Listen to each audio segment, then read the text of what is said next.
साथियों नमस्कार, जय बद्री विशाल। और आप सभी कैसे हैं? तो साथियों आज हम जा रहे हैं महाराज जी के पास, जिनके पास मैं आपको पहले लेकर गया था। तो उनके लिए कुछ सामान भी लिया है हमने, मैं आपको दिखाऊंगा। अभी इस बैग में है सामान। अभी देखिए, एक तो ये लाइट है, सोलर लाइट, और कुछ थोड़ा बहुत खाने पीने का सामान भी है। तो बाबा के पास लेके जा रहे हैं, क्योंकि बाबा जब अपनी कुटिया में रात को रहते हैं तो वहाँ पर काफ़ी अंधेरा रहता है। तो बाबा जी ने कहा भी था, और फिर मैं एक दिन रात को गया भी था। अगर यदि आपने देखा होगा तो ये लाइट मैं ख़रीद के लाया हूँ। देखिए, इसके ऊपर ये सोलर बना हुआ है, तो इसी से ये चार्ज भी होती रहती है धूप से। तो ठीक है, अब चलते हैं बाबा जी के पास। देखिए, इस मार्ग से होते हुए हम जाएंगे उस साइड, वहाँ पर है उधर। उसको जब पार करेंगे तो वहाँ बाबा जी की कुटिया है। तो साथियों, ये रास्ता है। जोशीमठ से पहले ही महाराज जी की कुटिया पड़ती है, लगभग 1 किलोमीटर पहले। और अभी हम वहीं पर जा रहे हैं महाराज जी के पास। देखते हैं महाराज जी का रिएक्शन कैसा आता है लाइट को देखकर, क्योंकि उन्हें बहुत ज़्यादा आवश्यकता भी है साथियों। महाराज जी को लाइट की बहुत ज़्यादा आवश्यकता है, क्योंकि वहाँ पर कोई लाइट की व्यवस्था नहीं है, और रात को जंगली जानवरों का खतरा भी है, अंधेरा भी रहता है। रात को भोजन बनाते हैं, तो भोजन बनाने में भी काफ़ी जो है महाराज जी को समस्याएं होती हैं। तो इसलिए जो है हमने ये निर्णय लिया कि महाराज जी के पास जाते हैं और महाराज जी को एक लाइट देते हैं। बाकी और भी जो आवश्यकता होगी महाराज जी को, वो भी कोशिश करेंगे कि उनकी भी पूर्ति कर सके, जो मेन आवश्यकताएं होंगी। ये देखिए, पूरा यहाँ पर जंगली जानवरों का खतरा रहता है। चारों तरफ जंगल ही जंगल आपको दिखाई दे रहा होगा, और पहाड़ियों का दृश्य आपको देखने को मिल रहा होगा।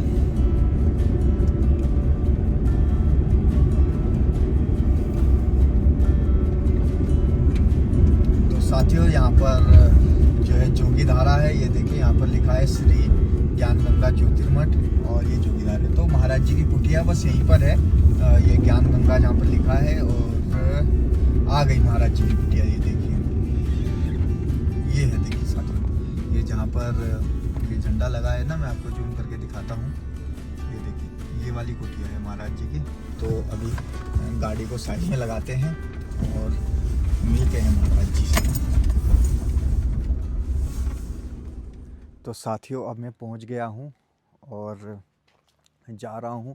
सामान बैग में रख लिया है, और यहाँ का दृश्य भी देख लीजिए आप, कितना सुंदर दृश्य है। अब देखते हैं महाराज जी। महाराज जी अंदर ही हैं, और हम महाराज जी के पास आ चुके हैं। और महाराज जी कैसे हैं आप? ठीक है। ये देखिए, महाराज जी अंदर बैठे। और हो गया भोजन? बन गया? अच्छा। आप कहते धुना चेतन नहीं है। नजर मार के देखो क्या चढ़ा। क्या चाय है? चाय पिला देना एक हमें। कोई नहीं, अभी रुको रुको रुको। पहले आप, थोड़ा सा सामान है आपके लिए, कुछ सरप्राइज़ है, आप देखिएगा। तो ये मैं आप झोला उतार रहा हूँ, ठीक है महाराज जी?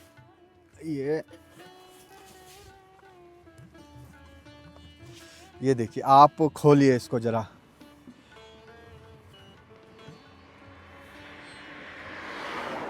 इसको खोलिए, झोले की चैन खोलिए। आप ही खोलो ना, क्या कहते? अच्छा, मैं ही खोलूँ? जो देता है ना वही खोल के फिर। अच्छा,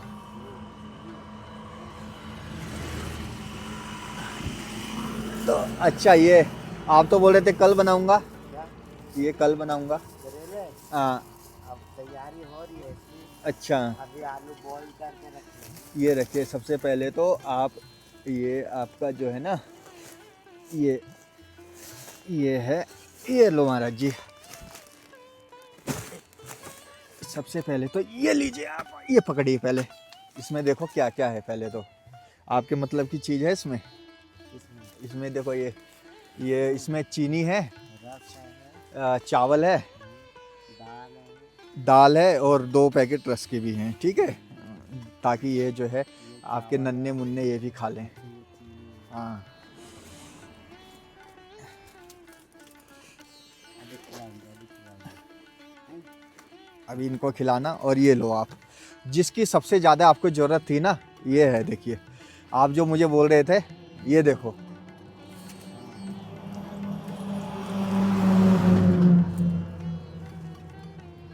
ये देखो, ये खोल के देखिए आप और जला के देखिए। आपको तो इसका आइडिया है क्योंकि आपको पहले भी दिया था ये। देखिए अब खोल के इसका, जे हो कैसा लग रहा है आपको? लाइट, नई लाइट आके। देखो ये देखो पहले। अच्छा, ये चार्जिंग पे चल रही है अभी। हाँ, अब ये चार्ज पे हो गई है। हाँ हाँ क्योंकि रोशनी लगती है ना, ये हाँ। चार्ज होना चालू हो जाती है। हाँ, अब ये मैं ऑन कीजिए इसको। स्टार्ट कर दिया। ये फर्स्ट पे आई है, हाँ, अब सेकंड, ये सेकंड पे आई ये है।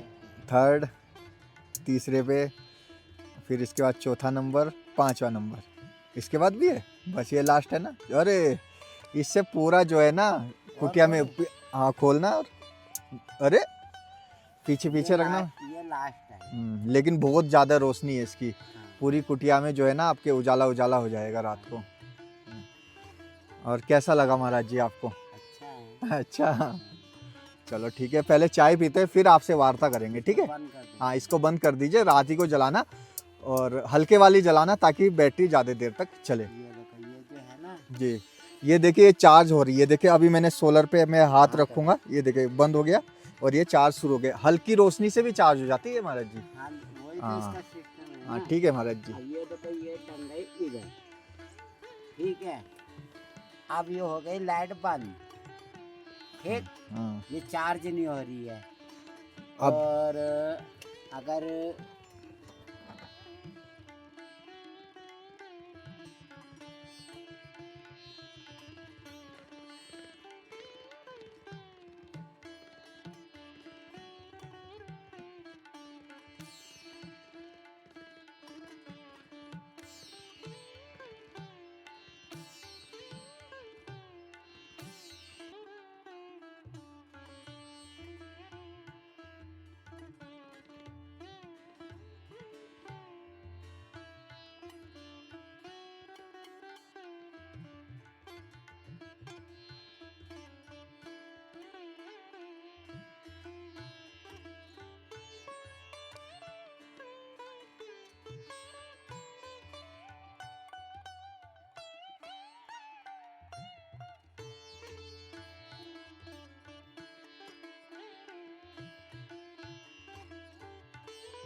साथियों, अभी हम महाराज जी के पास हैं और अब महाराज जी से वार्ता करेंगे। महाराज जी इस गुफा में रहते हैं, देखिए पत्थर के नीचे ये गुफा बनी हुई है और इसके नीचे महाराज जी रहते हैं। और महाराज जी, जैसा कि आपने बताया था, यहाँ पर सांप बिच्छू भी रहते हैं, तो आप अपने शरीर को इतना कष्ट क्यों दे रहे हैं? क्या कारण है इतना कष्ट देने का शरीर को, कि आप इस छोटी सी गुफा में रह रहे हैं, वो भी ऐसी विकट परिस्थितियों में? क्या कारण है महाराज जी? देखिए, इसका कारण तो कुछ भी नहीं, यह है तपस्या। क्योंकि यहाँ जो है सबसे अलग जगह और अच्छी जगह लगी। नहीं तो भारत में कितनी सारी जगह हैं जो कि उत्तराखंड के अंदर है या फिर नेपाल के अंदर, ठीक है। तो हमें तो सब जगह भ्रमण करना होता है। अब सब जगह से भ्रमण करके अब जब हम क्या कहते हैं, एक जगह पे विश्राम हो गए कि भाई कहीं जाना नहीं, अब एक ही जगह पे बैठकर डेरा डालना है और अपना तपस्या करनी है भगवान के नाम की, जोत बत्ती जलानी है। बाकी जो है वो तो सारे ये भोलेनाथ के भेजे हुए कण हैं, ठीक है। अगर वो चाहे तो 1 सेकंड में आके तुम्हें डंक मार के जा सकता है। तो जैसा कि साधु संत नीचे आश्रमों में भी रहते हैं, तो आश्रम आपने कभी कोशिश नहीं की आश्रमों में रहने की? आश्रम में रहने की कोशिश तो बहुत करी है, पर लेकिन जी। कुछ आश्रम ऐसे होते हैं ना, अपने अपने अपने अपने अखाड़े के द्वारा। किसके द्वारा? अखाड़े के द्वारा। हम भी जाते हैं अखाड़े में। इतनी बड़ी सेवा समिति है, सेवा समिति बनाई गई है हम लोग के वहाँ पे। तो महीने के लिए वहाँ पे मेला लगता है, यानी का खाना पीना सब यज्ञ चलते हैं। पर इतने यज्ञ चलते हैं ना कि वहाँ 2 महीने आराम से रहते हैं, वहाँ कोई दिक्कत नहीं है। अब वहाँ से आने में और यहाँ भारत में आने से कितना आनंद है। एक छोटा सा शिवालय मिला भी है, जो शिवालय जिसने बनाया है वो सांप अभी भी कभी भी आ सकते हैं। तो चलिए अभी शिवालय के दर्शन करा दीजिए हमें। चलिए। तो साथियों अभी हम जैसे कि महाराज जी शिवालय के बारे में बताते हैं, तो अभी हम शिवालय के दर्शन करने जा रहे हैं। तो महाराज जी क्या शिवालय के बारे में क्या बता रहे थे आप? सांप सर्प ने बनाया है? हाँ, बताते हैं अच्छा। हैं। तो क्योंकि जिसको पता रहता है वही बता सकता है, बाकी और कोई नहीं जान सकता है। जिसको पता ही नहीं है वो क्या बताएगा, हैं? जिसको पता ही नहीं है उसके बारे में कोई नहीं बता सकता कि क्या क्या यहाँ के प्रवृत्ति है, स्थिति है, हैं? तो ये शिवालय आ चुका है साथियों। आप यहाँ पर डेली पूजा करते हैं यहाँ पर? जी। अच्छा, इसमें शायद पेंट भी कराया है क्या अभी हाल फिलहाल में? नहीं, पेंट करे हुए का तो काफ़ी टाइम हो गया। अच्छा। जय श्री राम, जय श्री राम। तो साथियों ये है जय हर हर महादेव। तो ये शिवालय है यहाँ पर, और इसी के संबंध में महाराज जी बात भी कर रहे थे। तो चलते हैं आपको लेकर शिवालय में।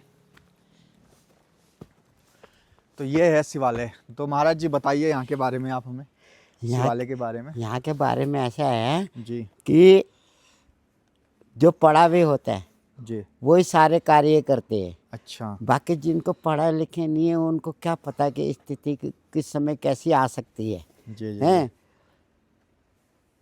मंदिर के ठीक नीचे क्या कहते हैं, आगे के साइड में नाम लिखा है ब्रिगेडियर साहब। अच्छा। जिन्होंने ये मंदिर तैयार करा गया है। अब करने के बाद में, अब मंदिर तो तैयार कर दिया मगर इनके पुजारी नहीं है, हैं? जी। पुजारी नहीं है। पुजारी तो जब भी आएगा ना, जब समय होगा, जब भी तो पुजारी आएगा। और जब पूजा करने लग जाएगा उस मंदिर की, तब उसको अपने आप ही उतने क्षेत्र का, यानी का जहाँ पे अभी हम खड़े हैं, इधर और इधर दोनों तरफ का इतना सारा निचोड़ निकल जाता है। तो आप रोज यहाँ पे पूजा करते हैं? हम यहाँ डेली पूजा करते हैं और साल में एक बार भंडारा भी करते हैं, हर हर महादेव का, भोलेनाथ का, महाशिवरात्रि पे। महाशिवरात्रि के दिन? हाँ। अच्छा। तो कुछ समय पहले ब्रिगेडियर साहब अपने क्या कहते हैं जवानों को लेकर के जा रहे थे कहीं युद्ध के अंदर। अच्छा। हाँ, वो अभी भी हैं, ड्यूटी कर रहे हैं। वो जा रहे थे तो उन्होंने क्या देखा, अचानक एक इतना लंबा सांप आया जो कि वो सड़क पार ही नहीं करने दिया उसने। ठीक है, अब उसने पार नहीं करने दिया। वो उनकी किस स्थिति में गाड़ी चल रही थी, भरी भी उसकी जवानों की, जो कि इधर नीचे भरी के भरी गाड़ी पलट गई, जो कि एक भी जवान के क्या कहते हो खरोच नहीं आने दिया और सारे बच गए हैं। तब उन्होंने कहा था ब्रिगेडियर साहब ने कि भोलेनाथ अभी तो मैं जा रहा हूँ, हाथ जोड़ के बोले हैं कि भोलेनाथ अभी तो मैं जा रहा हूँ, जब मैं आऊँगा तब मैं आपका शिवालय बना दूंगा यहाँ पे। अच्छा। तब फिर उन्होंने यहाँ पे इतनी जगह ले करके सरकार ने तब यहाँ मंदिर का स्थापना करी। तो साथियों ये यहाँ की जो एक कथा है मंदिर बनने की, जो कि महाराज जी ने बताई है। तो महाराज जी जैसा कि आप यहाँ कितना समय हो गया आपको यहाँ पर? हमें हो गया अगर क्या कहते हैं लॉकडाउन से हम रह रहे हैं। लॉकडाउन यानी 2020 से? 2019। 19 से। हाँ, 19 क्योंकि उससे पहले तो हम 6 महीने 6 बद्रीनाथ साल में रहते। 6 साल हो गए आपको यहाँ हाँ, इस गुफा में, इस हाँ, गुफा में रहते हुए 6 साल हो हाँ, गए 6 हैं। साल हो ही गए। तो आपका क्या कोई अनुभव है, जैसा कि आप यहाँ पे रहते हैं, इतनी एकांत जगह में रहते हैं, कोई ऐसा अनुभव जो आप शेयर करना चाहें?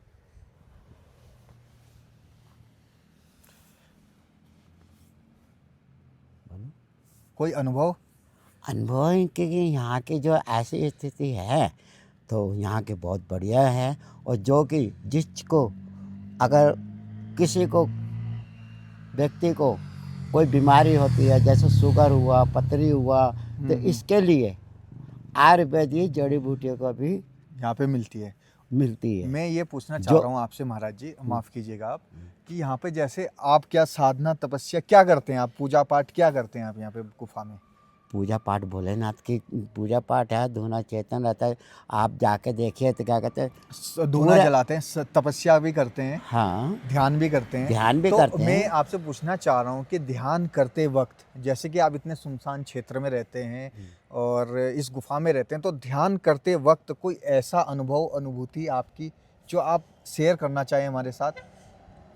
कुछ आपको दिखा हो, दर्शन हुए हो? देखिए, दर्शन वाली बात तो ऐसी रही।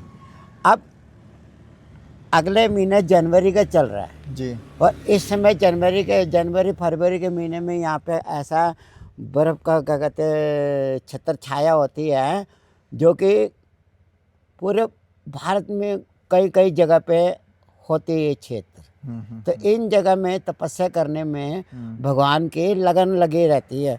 और जिसके लिए कह रहे हो कि आप किसकी लगन लगा करके तपस्या करते हो, जो हमेशा तुम्हारे साथ में रहते हैं। और वह है क्या कहते हैं, श्री श्री 108 बद्री नारायण दास जी महाराज भगवान जी के तपस्या करते हैं। तो आप इस अनुभव लगाते हो कि उस समय कौन प्रकट रहते हैं। तो महाराज जी, तो एक चीज़ और पूछना चाहूँगा, आप माफ़ कीजिएगा मुझे। जैसे कि मैं आपको पूछ रहा था आपसे कि जब आप यहाँ पर तपस्या कर रहे हैं, तो यहाँ पे रहने का, तपस्या करने का क्या कारण है आपका? क्यों कर रहे हैं आप? इतना कष्ट क्यों दे रहे हैं शरीर को? तपस्या कर रहे हैं, क्या पाना चाहते हैं आप? देखिए, अब पाना क्या चाहते हैं, ये तो तपस्या आपने। अब देखो, घर छोड़ दिया, बाहर छोड़ दिया, ना तो बीवी है ना बच्चे है, तो किसके लिए कौन भाग दौड़ करेगा, हैं? अगर मान लो थोड़ी देर के लिए, अगर जहाँ पे आप पूछने अगर वहीं पे जाकर के खड़ा कर दिया जाए, तो आप ये कहोगे कि महाराज जी वो सही है कि ये सही है? बोलिए। और जिस कारण हम तपस्या करते हैं, वो हमारे साथ में देवी देवता हमेशा साथ में रहते हैं। अगर आप चाहोगे कि महाराज जी के पास तो कैसे भी महाराज जी होते, उनका मोह माया से तो कोई मतलब नहीं होता। जी। हैं, मगर साथ हमने यहाँ पे इतनी तपस्या करी है, और तपस्या करने के बाद में हमने ये अनुभव लगा लिया है कि इस क्षेत्र को छोड़ के हम कहीं नहीं जाएंगे। ऐसा यहाँ का अनुभव रहा है आपका? वैसे ये है कि हम चाहते हैं कि यहाँ से सीधा वैकुंठवासी जाएं, बैकुंठ में जाएंगे। अच्छा। हाँ, जो कि 6 महीने रहते हैं वहाँ पे। मगर समय के अनुसार साक्षात बद्री विशाल भगवान जी की ये कहते हैं कि जिनका सारा कोई नहीं होता, उनके सारे हम होते हैं। और अगर वो जंगल में भी तपस्या करते हैं तो उसका कोई अनुभव प्राप्त हो जाता है। अगर मानो लक्ष्मी जी को अगर प्राप्त करोगे, तो आप किस अनुभव से प्राप्त करोगे? भोलेनाथ को प्राप्त करोगे तो आप थोड़ी देर के लिए मान लो, ठीक है, मान लो कि शिव का दूसरा रूप होता है इंसान, बाकी दूसरा जो रूप होता है जंगली जानवरों का, जो कि उसके अगर जिसने दर्शन कर लिया तो उनने सब कुछ प्राप्त कर लिया। तो ये है हमारी तपस्या का फल। जय बद्री विशाल। तो ठीक है साथियों, और अभी महाराज जी के पास आए, महाराज जी से वार्ता की, आपसे बात करके बहुत अच्छा लगा, और आपसे मिलते रहेंगे यदि बद्री विशाल जी ने चाहा तो। ठीक है साथियों, इस वीडियो में इतना ही रखते हैं, और महाराज जी आपको जय बद्री विशाल, प्रणाम, जय बद्री धन्यवाद। जय बद्री विशाल, जय श्रीमन नारायण।